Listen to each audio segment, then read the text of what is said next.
Hello friends, welcome to star digital classes.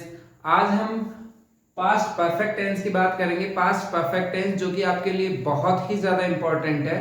कोई से भी एग्जाम में, हर एग्जाम जो कि चाहे यूपीएससी हो या फिर आप सीजीएल का दे रहे हो, एसएससी का कोई भी एग्जाम दे रहे हो, बैंक से रिलेटेड कोई एग्जाम दे रहे हो, और या फिर 10th लेवल पे कोई एग्जाम दे रहे हो, या फिर नेवी, एयरफोर्स, डिफेंस में से आप कोई सा भी एग्जाम दे रहे हो, तो उसके उस प्लेटफॉर्म में present sorry past perfect tense से एक क्वेश्चन, एक या दो क्वेश्चन का वेटेज इस टेंस से रहता ही रहता है। और बहुत ही इजी टेंस है, आपको कुछ ज्यादा करने की जरूरत नहीं है। इसके अंदर ज्यादा कुछ खास नहीं, दो तीन रूल है और मैं आपको ट्रांसलेशन भी इसका पूरा करके बताऊंगा। तो वाइल इंग्लिश स्पीकिंग भी आप इस टेंस को बहुत अच्छे से यूज कर सकते हो। थोड़ा सा एक छोटा सा रूल है। तो पहले हम इसका ट्रांसलेशन सीखेंगे क्या होता है, तो फिर बाद में आपको मैं एक एक चीजें आपको यहाँ पे क्या करूंगा, डिस्क्राइब करके आपको बता दूंगा। तो आपको वीडियो को क्या करना है, केवल और केवल एंड तक देखना है। तो बने रहिए वीडियो के साथ में। तो देखो यहाँ पे परफेक्ट की बात कर लेते हैं हम ये सीखने से पहले। तो परफेक्ट का मतलब क्या होता है? तो परफेक्ट का मतलब होता है पूरा। परफेक्ट का मतलब हो गया पूरा। तो पूरा का मतलब क्या होता है? जो चीजें पास्ट में कंप्लीट हुई हो। तो मैं एक एक्शन की बात करता हूं। यहाँ पे एक्शन को हम कहते हैं वर्ब, यानी कोई कार्य, कोई कार्य।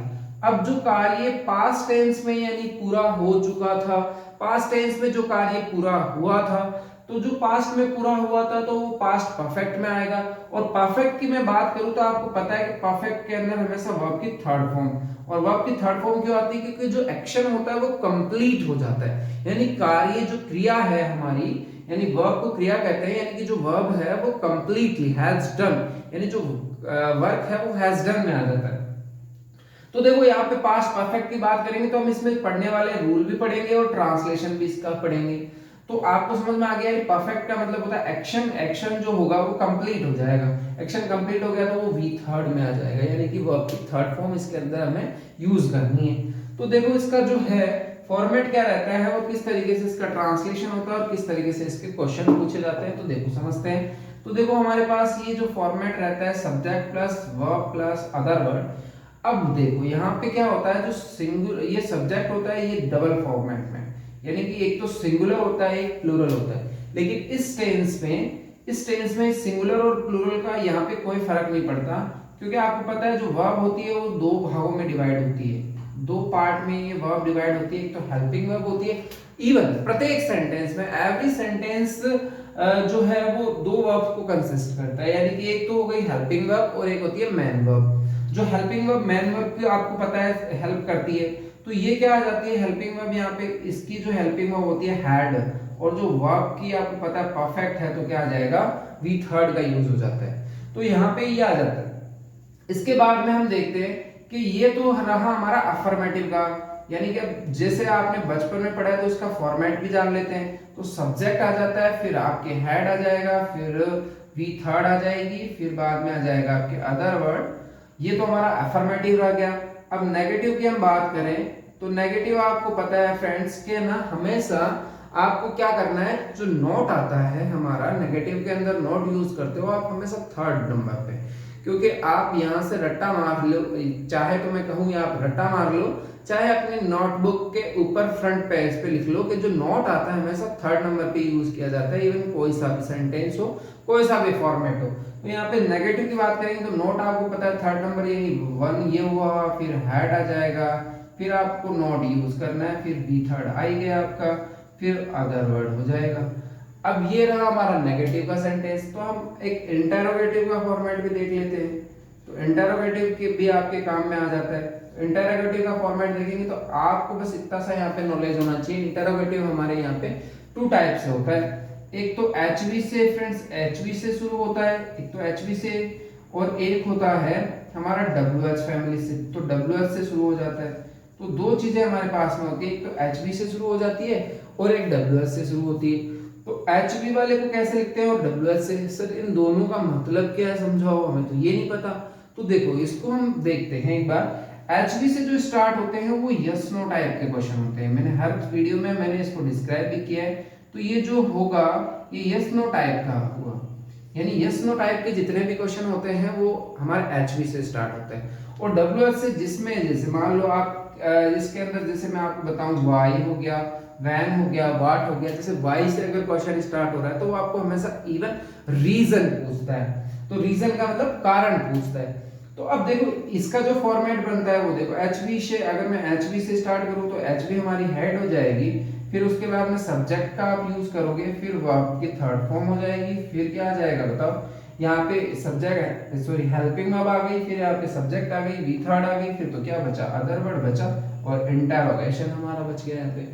अब जब WH की बात करेंगे तो WH को आपको ध्यान रखना है केवल आगे लगाना है हेल्पिंग वर्ब के और कोई भी चेंजेस नहीं होता है। और अगर ये हमारा रहा फॉर्मेट, ये तो हमारे फॉर्मेट जो कि आप बचपन से पढ़ते आए उस फॉर्मेट की बात कर रहे हैं। अब हम करेंगे इसके कुछ ट्रांसलेशन की, कुछ सेंटेंस को ट्रांसलेशन करेंगे, फिर उसके बाद में हम इसके रूल पढ़ेंगे, कौन कौन से रूल आपके एग्जाम में आते हैं, कौन से क्वेश्चन आपके एग्जाम में आए हैं, तो उन क्वेश्चन को भी यहाँ पे हम डिस्कस करेंगे। तो देखते हैं, तो आप इसका एक बार स्क्रीनशॉट ले लीजिए या फिर अपनी नोटबुक में एक बार वीडियो को पॉज करके अपनी नोटबुक में लिख लीजिए, जो भी आपके सुविधाजनक रहे।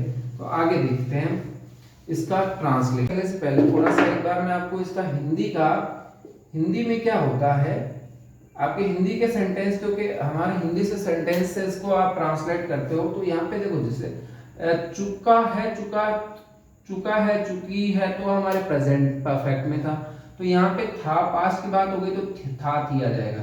तो सिर्फ आपको क्या करना है, चुका था, चुकी थी और चुके थे, चुके थे। तो ये तो रहा हमारा हिंदी का। या फिर या था, ये थी, ये थे।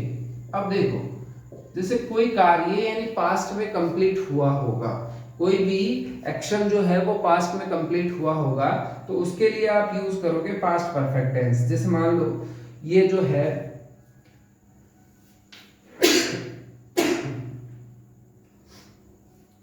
जैसे मान लो ये जो है आपके या था, ये थी, ये थे है, यानी कोई कार्य पास्ट टेंस के अंदर यानी पास्ट के अंदर कोई एक्शन जो है वो कंप्लीट। जैसे मैंने कहा कि मैंने पहले से ही मेरा मतलब इस तरीके से मैंने कहा कि मैंने पहले से ही मेरा कार्य कर लिया था, तो पास्ट की बात है, पहले से ही कर लिया था। तो देखो यहाँ पे मैं आपको कुछ एडवर्ब्स सजेस्ट कर रहा हूँ, क्योंकि ये चीजें ना आप मतलब ये चीजें आप एक्शन को शो करती है कि ये जो एक्शन है वो पहले कंप्लीट हो गया है। तो जैसे ऑलरेडी,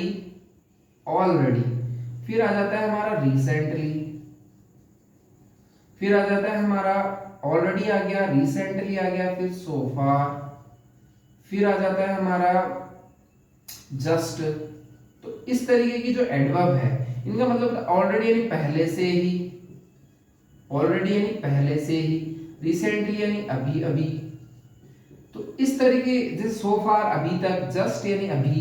तो इस तरीके के जो एडवर्ब्स है ये एक्शन जो है उसको कंप्लीट दिखाते हैं। तो एक्शन को कंप्लीट दिखाते हैं तो परफेक्ट में आएंगे। अब देखो, अब जब ये प्रेजेंट की बात करेंगे तो ये प्रेजेंट के अंदर, प्रेजेंट परफेक्ट के अंदर शो करते हैं। और जब पास्ट थिंग्स कोई होती है, पास्ट की चीजें होती है यानी पास्ट की बात कर रहे होते हैं, तो ये पास्ट एक्शन को शो करते हैं। तो अब देखो जैसे मैंने कहा मैंने पहले से ही अपना कार्य पूरा कर लिया था। मैंने पहले से ही अपना कार्य क्या कर लिया था, पूरा।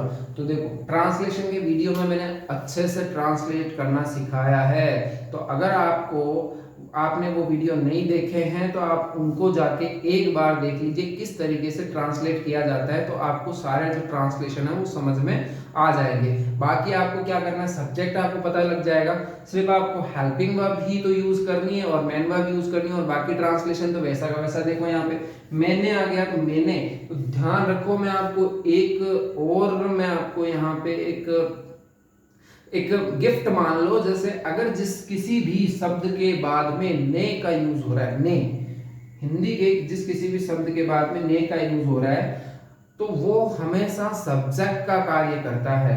तो देखो मैं तो आ गया हमारा, फिर उसके बाद में मैंने आ गया ना, ये तो हमारा क्या हो जाएगा, सब्जेक्ट हो जाएगा।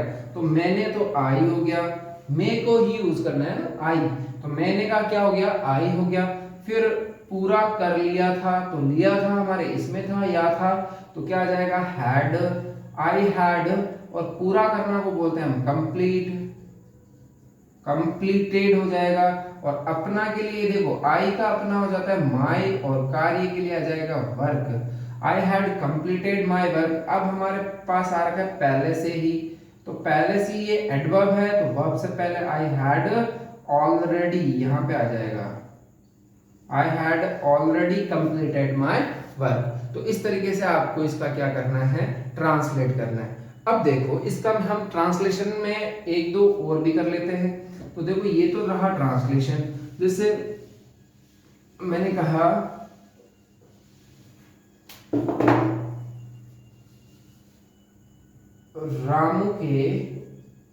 रामू के सारे खेत जल चुके थे,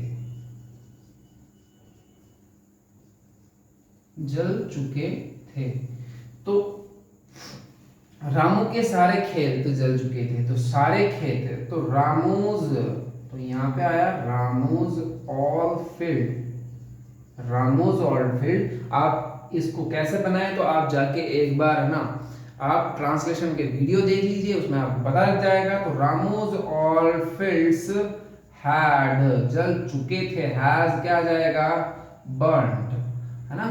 रामू के सारे खेत जल चुके थे, तो क्या आ जाएगा रामूज ऑल फील्ड्स हैड बर्न्ड। अब जैसे मैंने कहा कि जैसे दिव्या अपने कमरे में सो चुकी थी, देखो एकदम छोटे छोटे सेंटेंस, दिव्या अपने कमरे में